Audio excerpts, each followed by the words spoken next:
আমার আজকের রেসিপি ফুলকপির মালাইকারি। খুব কম উপকরণে তৈরি মালাইকারি খেতে অসাধারণ লাগে। ভাত, রুটি, লুচি, পরোটা সব কিছুর সাথে এটা খেতে ভালো লাগে। পোলাওয়ের সাথেও সাইড ডিশ হিসেবে বেশ ভালো লাগে। আপনারা অবশ্যই বাড়িতে এটা তৈরি করে খেয়ে দেখবেন, আর ভালো লাগলে অবশ্যই লাইক, শেয়ার, কমেন্ট করতে কিন্তু ভুলবেন না। তো চলুন শুরু করা যাক। এর জন্য আমি একটা বড় সাইজের ফুলকপি নিয়েছি। এর ফুলগুলো ছাড়িয়ে রেখেছি, ফুলগুলো একটু বড় বড় করেই কিন্তু ছাড়িয়েছি। ওদিকে আবার একটা পাত্রে জল ফুটতে বসিয়ে দিয়েছিলাম, তাতে দিয়ে দিলাম 1 টিস্পুন মতো নুন। এবার এতে ফুলকপিগুলো দিয়ে খুব ভালোভাবে জলের সাথে মিশিয়ে ফ্লেমটাকে অফ করে ঢাকা দিয়ে মিনিট 10 জন্য রেখে দেবো। ফুলকপির মধ্যে অনেক সময় ছোটোখাটো পোকা থেকে থাকে বা ময়লা থাকে, তো এভাবে নুন গরম জলে কিছুক্ষণ ভিজিয়ে রাখলে সেই পোকা বা ময়লাগুলো বেরিয়ে যায়। তো এটা ঢাকা দেওয়া থাক, ততক্ষণে এর জন্য যে দরকার নারকেলের দুধ সেটা বার করে নিই। এর জন্য নারকেলটাকে আমি কুড়িয়ে অল্প একটু 1 কাপ গরম জল দিয়ে ভালোভাবে বেটে নিয়েছি মিক্সিতেই। এবারে একটা ছাঁকনির ওপরে একটা পাতলা কাপড় দিয়ে ওই বাটা নারকেলটা দিয়ে এভাবে চেপে নিয়েছি। দেখুন নারকেলের দুধ কিন্তু বেরিয়ে গেল। তো আপনারা কেনা নারকেলের দুধও ইউজ করতে পারেন। আমি এভাবে নারকেল থেকে দুধটা বার করে নিয়েছি। 1 কাপ মতো নারকেলের দুধ নিয়েছি আর পেঁয়াজ বাটা নিয়েছি। আমি দুটো মাঝারি সাইজের পেঁয়াজ মিহি করে বেটে নিয়েছি। ওদিকে ফুলকপিটা জল ঝরিয়ে আবার ভালো করে ঠান্ডা জলে ধুয়ে এটা রেখে দিয়েছি। এবার রান্নাটা শুরু করার পালা। ওভেনে কড়াই বসিয়ে তাতে সাদা তেল দিলাম 4 টেবিল স্পুন।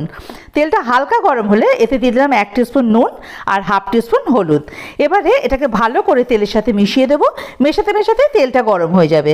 তেল গরম অবস্থায় যদি আমি নুন হলুদ দিই তাহলে সেটা পুড়ে গিয়ে পুরো রান্নার কালারটা এত সুন্দর আসবে না, একদম কালো হয়ে যাবে, নষ্ট হয়ে যাবে।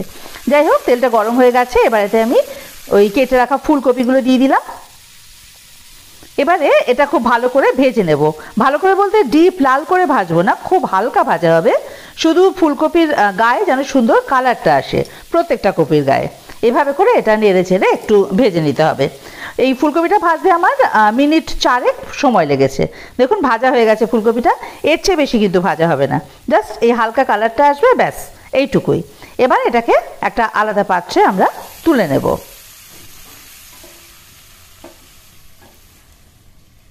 খুব কড়া ভাজলে আবার ঝোলের যে কালারটা সেটা কিন্তু আসবে না, গ্রেভির কালারটা। এবারে কড়াইতে আরও 2 টেবিল স্পুন মতো সাদা তেল দিয়ে দেবো। তেলটা গরম হলে এতে দিয়ে দেবো জিরে, গোটা জিরে 1 টিস্পুন আর তেজপাতা 2টো দিয়েছি, একটু ছিঁড়ে দিয়েছি তেজপাতাটা। এবার ভালোভাবে নাড়াচাড়া করবো কয়েক সেকেন্ড। ভাজা ভাজা গন্ধ বেরোলে এতে ওই পেঁয়াজ বাটাটা দিয়ে দেবো। পেঁয়াজ বাটাটাও এই 1-1.5 মিনিট তেলের সঙ্গে একটু ভালোভাবে নাড়াচাড়া করে ভেজে নেব, খুব বেশি ভাজতে হবে না এখনই। এবার এতে দিয়ে দেবো হলুদ গুঁড়ো। এখানে আমি হাফ টিস্পুন হলুদ গুঁড়ো দিয়েছি, শুকনো লঙ্কা গুঁড়ো দিয়েছি হাফ টিস্পুন, আর রঙের জন্য কাশ্মীরি লঙ্কার গুঁড়ো দিয়েছি 1 টিস্পুন। শুকনো লঙ্কাটা তো আপনারা আপনার যেরকম ঝাল খান সেই অনুযায়ী আর কি কম বেশি দেবেন। এবার সব কিছু একসঙ্গে ভালোভাবে মিশিয়ে ফ্লেমটাকে একদম লোতে করে টক দই দিয়ে দিলাম। ওই 2 টেবিল স্পুন টক দই আমি খুব ভালো করে ফেটিয়ে দিয়েছি। আগে দইটাকে রুম টেম্পারেচারে এনেছিলাম। এবারে দইটা যেই পাত্রে ফেটিয়েছিলাম সেটা ধুয়ে একটু জল এর মধ্যে দিয়ে দিলাম। দইটা আমি মিক্সিং জারেই ফেটিয়ে নিয়েছিলাম, খুব ভালো ফেটানো হয় তাতে। তো এবার এটা ভালোভাবে মিশিয়ে নেব আর দিয়ে দেবো স্বাদ অনুযায়ী চিনি। আমি কিন্তু এখানে 2 টিস্পুন মতো চিনি দিয়েছি। আপনারা চাইলে স্কিপ করতে পারেন, কিন্তু এই রান্নাটা অল্প একটু মিষ্টি মিষ্টি হলে খেতে ভালো লাগে। তো এবার দইটা ভালোভাবে মশলার সঙ্গে মিশিয়ে দেবো। দইটা মশলার সঙ্গে ভালোভাবে মিশে গেলে ফ্লেমটা মিডিয়াম টু হাইতে করে দেবো। আবার দেখুন দইটা মশলার সঙ্গে ভালোভাবে মিশে গেছে। এবার ফ্লেমটা আবার মিডিয়াম টু হাইতে করে দিচ্ছি, কোনো প্রবলেম নেই, আর দই কেটে যাওয়ার কোনো চান্স নেই। এবারে এই মশলাটা কষে যাওয়া অবধি অপেক্ষা করবো, যতক্ষণ অবধি মশলাটা কষে পুরোপুরি তেল বেরোচ্ছে। দেখুন মশলাটা আমার ভাজা হয়ে গেছে, মিনিট 5 সময় লেগেছে আমার মশলাটা ভাজতে। ভালোভাবে তেল বেরিয়ে গেছে দেখুন, তার মানে মশলাটা খুব ভালোভাবে কষানো কমপ্লিট। এবারে এর মধ্যে ওই যে ফুলকপিগুলো সেগুলো দিয়ে দেবো। হালকা করে ভেজে রেখেছিলাম যে ফুলকপি, সেই ফুলকপিগুলো এর মধ্যে দিয়ে দেবো। আর যার মধ্যে ফুলকপি রেখেছিলাম সেই পাত্রটা দিয়ে অল্প একটু জল এর মধ্যে দিয়ে দেবো, কারণ ফুলকপি ভাজার তেলটা ছিল তো ওর মধ্যে।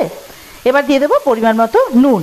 আমি এখানে 1 টিস্পুন মতো নুন দিয়েছি। আপনারা তো আপনাদের স্বাদ অনুযায়ী নুন দেবেন, যে যেরকম খান আর কি। আমার এখানে 1 টিস্পুন মতো নুন লেগেছে। এবারে নাড়াচাড়া করে কপিটা মশলার সঙ্গে খুব ভালো করে মিশিয়ে দিতে হবে।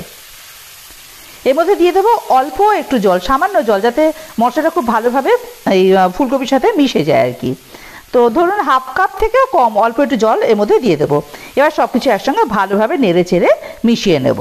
আর এই ঝোলটা আর কি ফুটে ওঠা অবধি অপেক্ষা করবো, মানে যেটুকু জল আছে এটা ফুটে ওঠা অবধি অপেক্ষা করব। দেখুন এটা প্রায় ফুটে এসছে। এটা যখন খুব ভালোভাবে ফুটতে শুরু করবে, এই যে খুব ভালোভাবে ফুটতে শুরু করেছে, এবারে এর মধ্যে আমি দিয়ে দেবো ওই নারকেলের দুধটা। এবারে সব কিছু আবার একসঙ্গে খুব ভালোভাবে মিশিয়ে ফ্লেমটাকে মিডিয়ামের দিকে করে ঢাকা দিয়ে রেখে দেবো যতক্ষণ না ফুলকপিটা সেদ্ধ হয়ে যায়। এটা আমি ঢাকা দিয়ে মিনিট 5 মতো রেখেছি। 5 মিনিট পর ঢাকাটা খুলে নিলাম। দেখুন ফুলকপিগুলো সেদ্ধ হয়েছে বোঝাই যাচ্ছে, এই দেখুন, কিন্তু একটা ফুলও ভেঙে যায়নি। এরকমই চাই আর কি, ফুলগুলো সেদ্ধ হবে কিন্তু ফুলগুলো ভেঙে যাবে না। আর এই সময় এর মধ্যে অন্যান্য মশলাগুলো দিয়ে দেবো আরও যেগুলো বাকি আছে, যেমন গরম মশলা গুঁড়ো। আমি এখানে 1 টিস্পুন মতো গরম মশলা গুঁড়ো দিয়েছি, আর ঘিও দিলাম 1 টিস্পুন। আর দিয়ে দেবো কাঁচা লঙ্কা। আমি এখানে 3টে কাঁচা লঙ্কা অল্প একটু চিড়ে দিয়ে দিয়েছি। কাঁচা লঙ্কাটা এখানে দিয়েছি কিন্তু এটা ঝালের জন্য না, এই সময় লঙ্কাটা দিলে না এর গন্ধটা ভীষণ সুন্দর আসে। এবার সব কিছু একসঙ্গে খুব ভালোভাবে আবার মিশিয়ে দেব। দেখুন ঝোলটা এই যে এরকম অবস্থায়, এবার কিন্তু ফ্লেমটা অফ করে ঢাকা দিয়ে স্ট্যান্ডিং টাইমে রেখে দেবো, কারণ ঠান্ডা হলে ঝোলটা আরেকটু গাঢ় হবে। মিনিট 2 পরে ঢাকাটা খুলে দিলাম। দেখুন রেডি আমাদের ফুলকপির মালাইকারি। এই তেজপাতাগুলো এখন আর কোনো কাজে আসবে না, কাজে এটা ফেলে দিই, দেখতেও বাজে লাগছে। দেখুন ফুলকপি মালাইকারি কিন্তু আমাদের রেডি। দেখেছেন গ্রেভিটা? বললাম না ঠান্ডা হয়ে গেলে আরেকটু টেনে আসবে। এটা কিন্তু ভীষণ সুন্দর হয় খেতে, মানে এটা থাকলে না আমার মনে হয় মাছ মাংসেরও বোধহয় কোনো প্রয়োজন পড়বে না। তো এবার একটা সার্ভিং বলে নামিয়ে নিতে হবে। আপনারা অবশ্যই এই রেসিপিটা কিন্তু বাড়িতে ট্রাই করবেন, আর কেমন লাগলো আমাকে কমেন্ট বক্সে কিন্তু জানাতে ভুলবেন না। যদি ভালো লাগে আমার চ্যানেলটা সাবস্ক্রাইব করে আমার পাশে থাকার অনুরোধ রইল, আর বেল আইকনটা অবশ্যই প্রেস করে দেবেন, তাতে করে আমি কোনো নতুন রান্না আপলোড করলে তার নোটিফিকেশনটা আপনাদের কাছে পৌঁছে যাবে।